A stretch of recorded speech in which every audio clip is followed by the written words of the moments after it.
TBSC পরিচালিত 2025 শিক্ষাবর্ষের উচ্চ মাধ্যমিক পরীক্ষা শুরু হলো সোমবার। এদিন ছিল ইংরেজি পরীক্ষা। মোট পরীক্ষার্থীর সংখ্যা ছিল 21,506 জন। ইতিমধ্যে সিবিএসই ও আইসিএসসির দশম ও দ্বাদশের পরীক্ষা শুরু হয়ে গেছে। সোমবার থেকে শুরু হলো ত্রিপুরা মধ্যশিক্ষা পর্ষদ পরিচালিত 2025 শিক্ষাবর্ষের উচ্চ মাধ্যমিক পরীক্ষা। এদিন থেকে শুরু হলো দ্বাদশ মানের মাদ্রাসা ফাজিল পরীক্ষাও।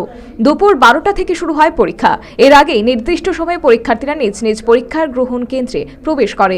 এদিন ত্রিপুরা মধ্যশিক্ষা পর্ষদের সভাপতি ডক্টর ধনঞ্জয় চৌধুরী রাজধানীর বিভিন্ন পরীক্ষা গ্রহণ কেন্দ্রে ঘুরে দেখেন।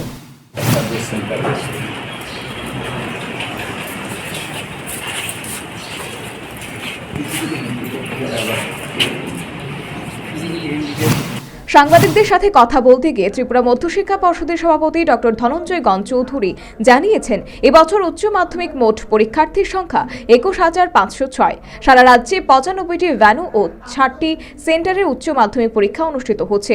সর্বত্রই শান্তিপূর্ণভাবে পরীক্ষা গ্রহণ সম্পন্ন হয়েছে।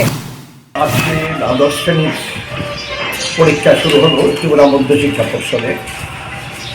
আজকে হচ্ছে প্রথম দিন ইংরেজি পরীক্ষা। আমাদের এলাকার বোর্ডের পরীক্ষাতে ক্লাস 12-এ দ্বাদশ শ্রেণীতে পরীক্ষা দিচ্ছে মোট 21,506 জন। আর 60টা সেন্টারে পরীক্ষা হচ্ছে, আর ভেনু আছে 95টা। এখন অবধি যে পরীক্ষা শুরু হয়ে গেছে, আজকে 12টা থেকে 3:30-এর সময় শেষ হবে। এখন অবধি যতটুকু খবর পেলাম, পরীক্ষা নির্বিঘ্নে সুন্দরভাবে চলছে। প্রসঙ্গত উল্লেখ্য, ত্রিপুরা মধ্যশিক্ষা পর্ষদ পরিচালিত উচ্চ মাধ্যমিক পরীক্ষা চলবে আগামী 22 মার্চ পর্যন্ত। অপরদিকে দ্বাদশ মানের মাদ্রাসা ফাজিল পরীক্ষা চলবে 17 মার্চ পর্যন্ত। Bureau report, news vanguard.